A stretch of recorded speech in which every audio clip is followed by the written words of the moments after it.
नमस्कार, मैं मोनिका आर्य। नवजात शिशुओं को बचाने की मुहिम पालोना में एक बार फिर आप सभी का स्वागत है। आज मैं आपको लेकर चल रही हूँ दक्षिण भारत के राज्य केरल में, जहाँ एक ऐतिहासिक फैसला पिछले महीने यानी कि मार्च महीने में सुनाया गया है। और ये फैसला सभी को जानना बहुत जरूरी है, इसलिए कि आमतौर पर जिस तरह के मामले में ये सजा सुनाई गई है उसमें या तो कन्विक्शन होता ही नहीं है, होता है तो बहुत समय उसमें लग जाता है।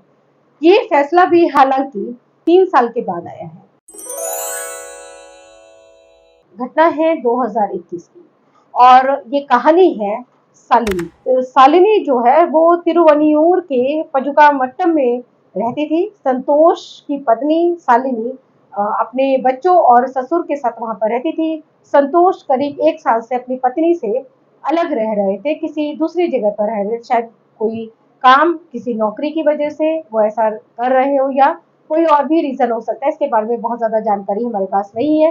बस इतना ही पता चल पाया है कि संतोष 1 साल से अपनी पत्नी, अपने परिवार से अलग रह रहे। पति से अलगाव ने शालिनी को किसी दूसरे पुरुष की तरफ आकर्षित कर दिया। उनके संबंध किसी दूसरे पुरुष से बन गए। ये उन्होंने टॉप सीक्रेट रखा, किसी को भी इस बारे में पता नहीं था, ना परिवार को इस बारे में पता था, ना बच्चों को इस बारे में पता था, ना शालिनी के ससुर कुछ जानते थे, ना ही शालिनी के पति को भी शालिनी के अफेयर के बारे में कोई जानकारी मिल पाई। सब कुछ ठीक चल रहा था, शालिनी भी ठीक थी, खुश थी अपने अफेयर में, अपने प्रेमी के साथ। लेकिन इसी बीच इस पूरे मामले का भंडाफोड़ हो गया, क्योंकि शालिनी प्रेग्नेंट हो गई।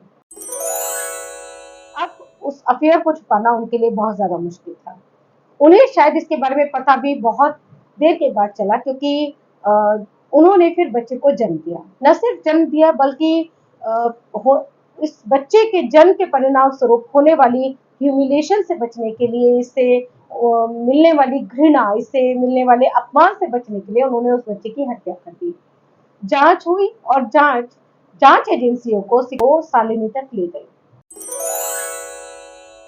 शालिनी के बारे में पता चला कि शालिनी ने अपने बच्चे की हत्या की है, तब उनका अफेयर भी छुपा नहीं रह सका और सबको इस बारे में पता चल गया कि ये जो बच्चा है ये संतोष का नहीं होकर किसी दूसरे पुरुष की वजह से, किसी दूसरे पुरुष के साथ बने संबंधों की वजह से जन्मा। इस मामले में अभी मार्च 2024 में एक अभूतपूर्व फैसला आया है और वो फैसला सुनाया है एर्नाकुलम अतिरिक्त जिला और सत्र न्यायालय के न्यायाधीश के सोमन ने।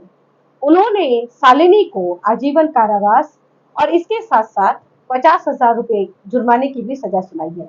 अपने इस फैसले का आधार बनाने के लिए उन्होंने 36 दस्तावेजों, 34 भौतिक साक्ष्यों और 23 गवाहों के द्वारा दिए गए बयानों को आधार बनाया है।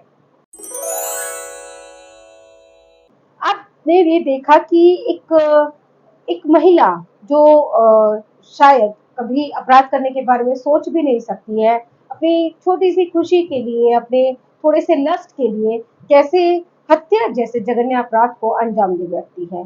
ये जो ट्रेजिक इंसिडेंट है ये हमें बताता है कि हमारे मॉरल वैल्यूज कैसे खत्म हो रहे हैं। वो ये भी बताते हैं कि कैसे हमारी छोटी छोटी इच्छाओं की वजह से हमारे में अंडरस्टैंडिंग नहीं बन पा रही है। इसकी वजह से कितने जघन्य अपराध जन्म ले रहे हैं। न केवल एक व्यक्ति प्रभावित हो रहा है, एक व्यक्ति का जीवन बिखर रहा है, बल्कि पूरा परिवार इसकी वजह से बर्बाद हो रहा है। जो कानूनी व्यवस्था है, अगर ये सक्षम हो, अगर ये तत्पर हो, अगर ये संवेदनशील हो, तो कोई भी अपराध, कोई भी अपराधी छुपा हुआ नहीं रह सकता है। कोई भी पीड़ित, वो कितना ही छोटा क्यों ना हो, जैसे कि इस मामले में एक छोटा सा बच्चा ही है, उसको न्याय जरूर। जिम्मेदारी ये है कि जब भी इस तरह के जजमेंट आते हैं, हम उसको ज्यादा से ज्यादा लोगों तक पहुंचाएं, उनको बताएं कि इस तरह के अपराधों को वो अंजाम ना दे, वो समझदारी भरे निर्णय ले। समय पर दिए गए समझदारी भरे फैसले हमारी जिंदगी को बचाते हैं, हमारे परिवार को बचाते हैं, हमारे अपनों को बचाते हैं। इसी के साथ मैं इजाजत लेती हूँ। नमस्कार।